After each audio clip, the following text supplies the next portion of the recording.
Good afternoon students, welcome to my YouTube channel Adarsh institute of English. आज की video का हमारा टॉपिक है UP board class intermediate English poetry की जो आपकी पोइम है my heaven. My heaven means मेरा स्वर्ग, हेवन मीन्स स्वर्ग। इस पोइम को डिस्कस करेंगे हम लोग। इसके लिए कंपोज किया था आर.एन. टैगोर ने। आर.एन. टैगोर एक बंगाली पोइट थे। तो पोइम को स्टार्ट करने से पहले थोड़ा डिस्कस करते हैं आर.एन. टैगोर के बारे में। तो लिखा है आर.एन. टैगोर, इनका जन्म हुआ था 7 मई 1861 इन कलकत्ता। रविंद्रनाथ टैगोर का जन्म 7 मई 1861 को कलकत्ता में हुआ था। ही वाज, वह थे one of the most distinguished novelist and poets of India. वह भारत के विशेष उपन्यासकारों में से और कवियों में से एक थे। हिज फादर्स नेम वाज, उनके पिता का नाम था देवेंद्रनाथ टैगोर। उनके पिता का नाम देवेंद्रनाथ टैगोर था। ही वाज एजुकेटेड, उन्होंने शिक्षा प्राप्त की थी मोस्टली एट होम, अधिक से अधिक शिक्षा उन्होंने अपने घर पर ही प्राप्त की थी। He was sent to England, और उनके लिए इंग्लैंड भेजा गया टू स्टडी लॉ, कि वे कानून पढ़ें। एंड देयर ही ज्वाइंड, और वहाँ उन्होंने ज्वाइन किया university college of London. University college of London, वहाँ उन्होंने ज्वाइन किया। इन 1901 में उन्होंने स्थापना की शांति निकेतन। ये तो आपने सुना ही होगा। उन्होंने शांति निकेतन की स्थापना की, जो क्या है the famous university of India, जो कि भारत की सबसे फेमस यूनिवर्सिटी है या भारत का सबसे प्रसिद्ध विश्वविद्यालय है। ही वॉन, उन्होंने जीता नोबेल प्राइज जीता लिटरेचर के लिए 1913 में। 1913 में लिटरेचर के लिए उन्हें मिला था Nobel prize. He was knighted, उन्हें नाइटहुड अवार्ड दिया गया था 1915 में। नाइटेड एक अवार्ड होता है जो लिखा हुआ है यहाँ पर नाइटहुड, ये अवार्ड मिला था उनके लिए 1915 में। But he resigned his knighthood, लेकिन उन्होंने जो उन्हें नाइटहुड अवार्ड मिला था, ये मिला था 1915 में, लेकिन इसे रिजाइन कर दिया 1919 में। क्यों कर दिया? प्रोटेस्ट, विरोध में जो हुआ था जलियांवाला बाग हत्याकांड, इसके विरोध में उन्हें जो 1915 में नाइटहुड अवार्ड मिला था, उसके लिए 1919 में त्याग दिया। ही वाज फेमस एज गुरुदेव, और उन्हें गुरुदेव के नाम से भी जाना जाता है। और लास्ट में लिखा है इससे बड़े बड़े शब्दों में, ही डैड इन, उनकी मृत्यु हुई थी 1941 में। 1941 में उनका स्वर्गवास हुआ था। ये थी थोड़ी हिस्ट्री आर.एन. टैगोर के बारे में। अब देखते हैं आपकी पोइम।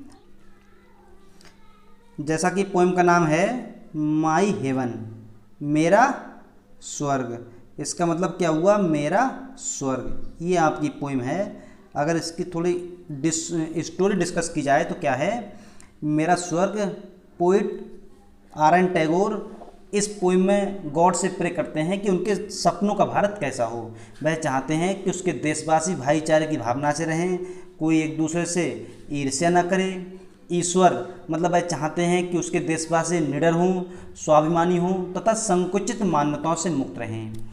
और जो व्यक्ति है वो तर्कसंगत हो, तर्ककर्ता हो और सदैव प्रोग्रेस के लिए प्रयत्नशील हो। यदि ऐसा करते हैं तो वास्तव में उसका देश स्वर्ग बन जाएगा। तो पोइट ये कहना चाहते हैं आर.एन. टैगोर कि वो रहेंगे तो अपने कंट्री में, लेकिन अगर ऐसे वास्तव में बिहेव करते हैं तो उनका कंट्री उन्हें ऐसे लगेगा जैसे कि वो एक स्वर्ग है, हेवन है। ये है थोड़ी कहानी इसकी। आप शुरू करते हैं poem. Where the mind is without fear and the head is held high, where knowledge is free, where the world has not been broken up into fragments by narrow domestic walls, where the words come out from the depth of truth, where the tireless striving stretch its arms towards perfection. ये stanza है पहली। तो क्या अर्थ हुआ? Where जहाँ पर the mind मस्तिष्क is है, या यहाँ पर इज मीन्स क्या होता है, और इसका अर्थ ये भी निकल जाता है हो। तो यहाँ पर क्या हो जाएगा? हो।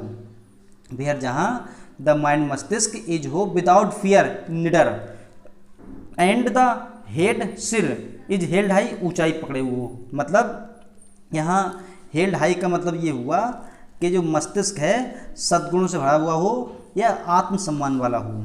वेयर जहाँ नॉलेज ज्ञान इज हो फ्री स्वतंत्र, जहाँ पर ज्ञान स्वतंत्र हो।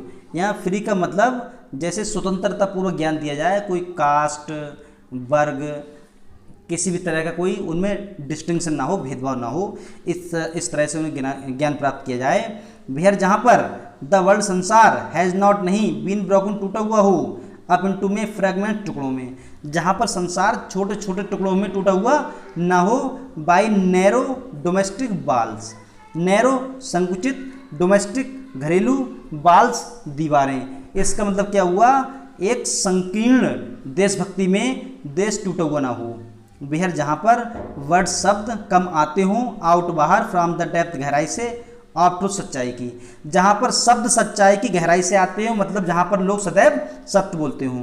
वेयर जहाँ टायरलेस, टायरले मीन्स निरंतर, स्ट्राइविंग प्रयास करते हों, स्क्रैच फैलाने के लिए, इट्स आर्म्स अपनी भुजाओं को टूवार्ड्स की ओर परफेक्शन पूर्णता की ओर, जहाँ पर देशवासी पूर्णता की ओर ले जाने के लिए अपनी भुजाओं को लगातार फैलाते रहें या निरंतर प्रयास करते रहें या बिना बिना थकान महसूस किए हुए प्रयास करते रहें।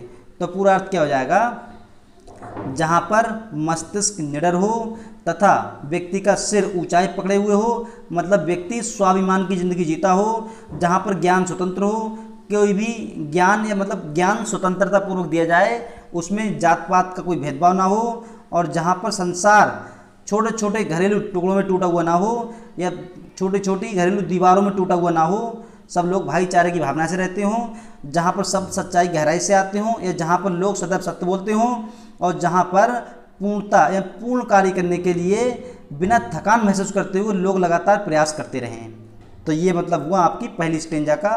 तो कवि क्या कहना चाहता है कि उसके देशवासी सदैव सद्गुण हों, वे निर्भय हों, उनमें किसी प्रकार की लज्जा ना हो या लज्जा या भय का अनुभव ना करें, आत्मसम्मानी हों, गर्व वाले हों, स्वाभिमानी हों, बुद्धिमान व्यक्ति बिना धन या जातीय विचार के विद्या दान करें।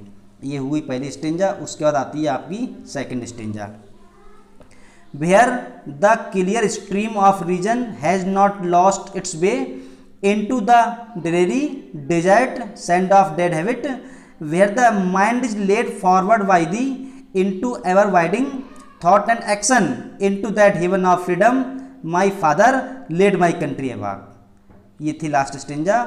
तो वेयर जहाँ पर द क्लियर स्पष्ट स्ट्रीम जलधारा ऑफ रीजन तर्क की या कारण की, हैज़ नॉट नहीं लॉस्ट खोती हो इट्स भी अपना मार्ग, जहाँ पर तर्क की स्पष्ट जलधारा अपना मार्ग ना खोती हो, कहाँ पर, इनटू में ड्रेरी डेजर्ट, डेजर्ट क्या होता है, रेगिस्तान, और डेरी होता है बुद्धिहीन, सैंड रेत ऑफ डेड हैबिट, मतलब डेड होता है मरी हुई, हैबिट आदत, तो हो जाएगा पुराने रीति रिवाज।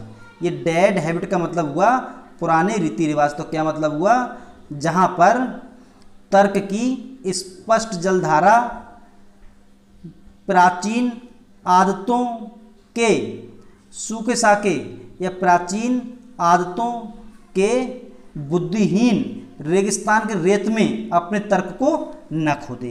वेयर जहाँ पर द माइंड मस्तिष्क इज लेड फॉरवर्ड आगे बढ़ता हो, बाई दी, इस दी का मतलब हुआ गॉड, ईश्वर के द्वारा, इनटू में एवर वाइडिंग, वाइडनिंग, एवर होता है सदैव, वाइडनिंग होता है चौड़ा यानी विस्तृत, थॉट एंड एक्शन, थॉट विचार एंड एक्शन कार्य में, जहाँ पर ईश्वर के द्वारा सदैव विस्तृत विचार और कार्य में उसका व्यक्ति का मन आगे की ओर बढ़ता रहे, इनटू दैट हेवन, उस स्वर्ग में, ऑफ फ्रीडम, स्वतंत्रता, स्वतंत्रता के उस स्वर्ग में, माई फादर, मेरे मतलब फादर, यहाँ फादर मतलब गॉड यानी मेरे ईश्वर, लेट माई कंट्री अवाक, ऐसा कीजिए मेरा देश अवाक जागता रहे, ये उन्नति करता रहे। तो क्या मतलब हुआ पूरी स्टेंजा का, कि जहाँ पर तर्क की स्पष्ट जलधारा, जहाँ पर तर्क की स्पष्ट जलधारा प्राचीन आदतों की बुद्धिहीन रेत में अपना मार्ग न खो देती हो, ऐसा भारत हो, और जहाँ पर व्यक्ति का मस्तिष्क ईश्वर के द्वारा सदैव विस्तृत विचार और कार्य की ओर आगे बढ़ता रहे, स्वर्ग के या स्वतंत्रता के उस स्वर्ग में हे ईश्वर ऐसा कीजिए या ऐसा आशीर्वाद दीजिए जिससे मेरा देश जागता रहे या उन्नति करता रहे। तो क्या मतलब पोइट ये कहना चाहता है कि लोग उन्नति के लिए लगातार प्रयास करें और वे थोड़ी सी उन्नति अगर हो भी जाए तो उससे संतुष्ट ना हो, जब तक वे प्रयत्न करते रहें, जब तक वे दक्ष ना हो जाएं। वह अपने देश में ऐसे ही गुण वाले व्यक्ति चाहता है, पोइट चाहता है कि उसके देश में ऐसे ही गुण वाले लोग रहें। वह ये भी चाहता है कि मनुष्य में बुद्धि हो और वे अपनी निजी धारणा अपनाएं, पुराने और बेकार रीति रिवाज उनके विवेक को नष्ट ना कर दें। वह ईश्वर से ही प्रार्थना करता है कि उसके देशवासियों का विशाल हृदय हो तथा वे निष्ठावान हों। यदि उसके देशवासी ऐसे गुणों को अपनाएंगे तो उन्हें ऐसा लगेगा कि उनका देश उनके लिए एक स्वर्ग है। तो ये थी आपकी पोएम माई हेवन, जिसे लिखा था आर.एन. टैगोर ने, रविंद्रनाथ टैगोर ने। उसके बाद ये और देखते हैं इसका सेंट्रल आइडिया, केंद्रीय विचार। द पोएम का नाम है my haven, composed by RN. Tagore. Poem का नाम माई हेवन, जिसे लिखा है रविंद्रनाथ टैगोर ने। Rabindranath Tagore is a poet of India, Bharat के पोइट हैं। He was one of the most distinguished novelist and poets. वह बहुत से विशेष नॉवेलिस्ट और पोइट्स में से एक हैं। कहाँ के थे वे? इंडिया नहीं, बंगाल के थे कह सकते हैं। He has composed many poems, उन्होंने बहुत सारी पोएम्स लिखी हैं। My heaven is one of them, my heaven उनमें से एक है। दिस पोएम शोज, ये पोएम दिखाती है, ड्राज खींचती है द पिक्चर, तस्वीर ऑफ एन आइडियल कंट्री, एक आदर्श देश की तस्वीर को दर्शाती है। वेयर पीपल आर लिटरेट, जहाँ पर लोग लिटरेट हों, पढ़े लिखे हों। And enjoy all types of freedom, और हर प्रकार की स्वतंत्रता का आनंद लें। ही एडवाइसेस हिज कंट्रीमैन, वह अपने देशवासियों को सलाह देता है that they should live like brothers in their country, कि वे अपने कंट्री में भाइयों की तरह रहें। They should be broad minded, वे विस्तृत मस्तिष्क वाले हों या विस्तृत विचार वाले हों। There should be no distinction, कोई भेदभाव ना हो। अमॉन्ग देम, उनमें कोई भेदभाव ना हो। ऑन द बेसिस, आधार पर, ऑफ कास्ट, जाति के आधार पर उन पर कोई भेदभाव ना हो। दे शुड बी इंडस्ट्रियस, वे परिश्रमी हों। एंड प्रोग्रेसिव, उन्नतिशील हों, वे परिश्रमी हों और उन्नतिशील हों। ही प्रेज टू गॉड, वह ईश्वर से प्रार्थना करता है दैट इज कंट्रीमैन, कि उसके देशवासी शुड बी फियरलेस, निर्भीक हों। एंड सेल्फ रिस्पेक्टिंग, आत्मसम्मानी हों। They should be true to everyone, और प्रत्येक के प्रति वे सच्चे हों। At last the poet says that, अंत में पोइट ये कहता है कि ही वांट्स, वह चाहता है दैट इज कंट्रीमैन, कि उसके देशवासी शुड बी प्रोग्रेसिव, उन्नतिशील हों। इन थॉट एंड एक्शन, विचार में और कार्य में उन्नतिशील हों। तो क्या मतलब हुआ पूरी स्टेंजा का कि ये तो इतना हो ही जाएगा कि पोएम माई हेवन है, जिसे लिखा आर.एन. टैगोर ने। आर.एन. टैगोर भारत के हैं और उन्होंने बहुत से नॉवलिस्ट में से या बहुत से महान या विशेष नॉवलिस्ट या पोइट्स में से एक हैं। उन्होंने बहुत सारी पोएम्स लिखी हैं, माई हेवन उनमें से एक है। ये पोएम जो है एक आदर्श देश की तस्वीर दिखाती है जहाँ पर लोग पढ़े लिखे हों, हर प्रकार की स्वतंत्रता का आनंद लें। वह अपने देशवासियों को सलाह देता है कि वे अपने देश में भाइयों की तरह रहें, उनके वे विचार या विस्तृत मस्तिष्क वाले हों, कोई भी भेदभाव ना हो, किसके जाति के आधार पर उनमें कोई भेदभाव ना हो, वे परिश्रमी हों और उन्नतिशील हों। वह ईश्वर से प्रार्थना करता है कि उसके देशवासी निर्भीक हों, आत्मसम्मानी हों, वे एक दूसरे के प्रति सच्चे हों। अंत में पोइट ये कहता है कि वह चाहता है उसके देशवासी थॉट एंड एक्शन, विचार और कार्य में प्रोग्रेसिव हों, उन्नतिशील हों। ये था आपका सेंट्रल आइडिया, जो आपकी पोएम थी माई हेवन, जिसे लिखा था आर.एन. टैगोर ने। आज की वीडियो बस इतना ही। Thanks for watching.